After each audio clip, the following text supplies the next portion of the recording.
G'day, Damien. You're the founder of Military Cadets. Can you tell me a bit about your background?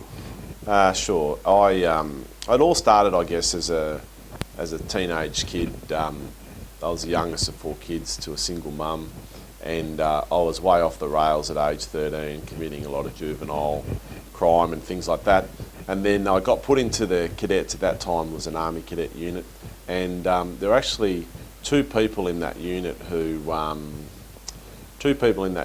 dramatically helped me, and they were both ex-servicemen. One was a Vietnam veteran, and the other one, was a serving soldier in a local unit who used to volunteer his time. And those guys got me on the straight and narrow. They made a big difference in my life, and the long and short of that was that by age 18, I had been accepted into the Army to go directly to Duntroon, and by age 20, I was a lieutenant in the Army in command of troops.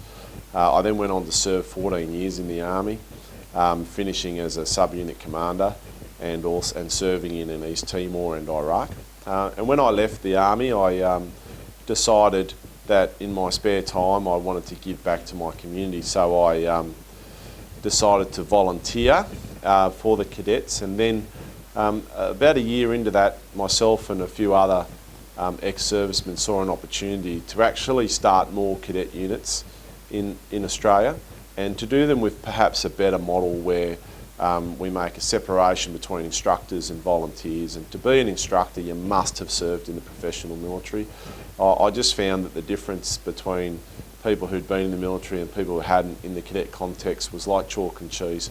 And I really thought we could create something special, so Military Cadets Inc. was born.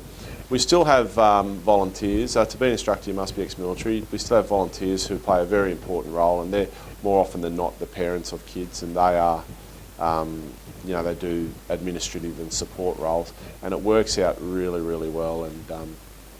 And so, yeah, the rest is history. So it's often been quoted as military cadets, it's ex-service and veterans helping kids and in turn helping themselves. What do you mean by that? Yeah, that's our phrase. We say ex-service people helping kids, helping ex-service people. And I think that a lot of ex-service guys, they're a bit of fish out of water when they leave the military. They try to get ahead, but their military skills, which they value and they know are very important, don't seem to be valued by others. But in the military cadets, they are valued. It's an environment where those skills are relevant and they make a big difference. And I think that really helps people, because often when you leave the military, you feel, as I say, a fish out of water. You wonder, whether you're normal or not. And I say to people, actually, you're not normal. You've had the privilege and the advantage of getting millions of dollars of training in the military. And some people are intimidated by that, but we love it. And so what we've created in Military Cadets is an opportunity for you to use those skills in a context where you're going to make a positive contribution to the community by helping kids. Not all kids have the privilege of being born into great circumstances, and for whatever reason, and Cadets gives them an opportunity to play a bit of catch up, to get that extra support. It also provides an opportunity for their families to have a bit of respite, and for the kids to come along, and it gives you an opportunity, if you're going to be an instructor, to make a difference and really be proud of yourself and feel like you're making a positive impact on society.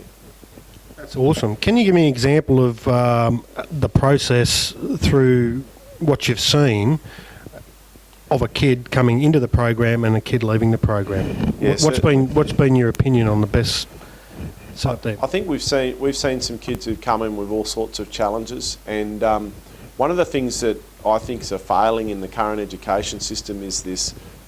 It's more of a priority to progress kids regardless of whether they're competent or not, so that they're not socially excluded from their peers.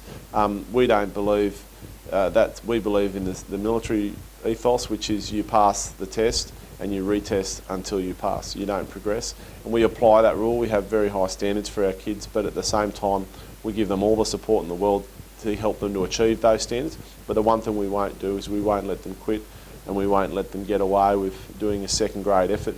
And what that does is we use the discipline to force the kids to achieve that high standard, but then they come away from that with such a self-confidence and a belief in themselves that they can do anything, and that then bears fruit in all other aspects of their life, in their home life and in their schoolwork. And we've had plenty of kids who were D&E students who've joined the military cadets, and within 6 to 12 months are now A and B students, just by giving them their confidence back and proving to them that they can do it, and then or giving them a bit of drive and direction and self-discipline, and then they go and they kick some butt. And it's just wonderful to see, and we feel really good about that when we see that happen.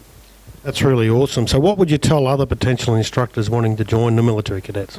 Well, look, if you're an ex-service person, be it from the Army or any of the other services, or even from any of the Commonwealth military forces, or broader still, and you're in our society, you've got all these skills that are perhaps laying dormant and not being used. Now, it's my firm belief that everyone should, look after their family and should pursue their professional work, but should also do something for their community.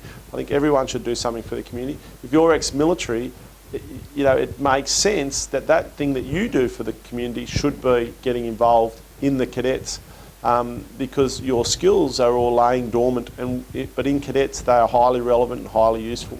So go in, get involved and do something. And if you're a bit nervous about how it works or whatever, just give it a go and commit to it for 6 to 12 months, and then decide after that whether you want to do it long term or not. But what I'll say to you is it'll make a massive difference to you. You'll be a lot happier person. You'll have a lot more pride and drive again. And the one thing that you'll also enjoy is that camaraderie, which you probably miss from the military. We're constantly hacking on each other, constantly, obviously in the fun way, and supporting each other. And you've got a group of mates again that that anything happens, you can just pick up the phone and they'll be by your side. So you've got an instant peer group with all the other instructors. You're doing something meaningful with helping the kids, and you're getting something back into your life. I think also too, a lot of our instructors actually enjoy having a break from their families and having a break from their workplace with a third-party group of people where they can just go out. And I like military cadets. I like the people in military cadets because they're my kind of people. They're good people. They volunteer their time. They have integrity, they have commitment, and when they get things done, and it's a really special organisation to be part of. I highly recommend it to everyone. That's excellent, Damien. Thanks for your time. Cheers.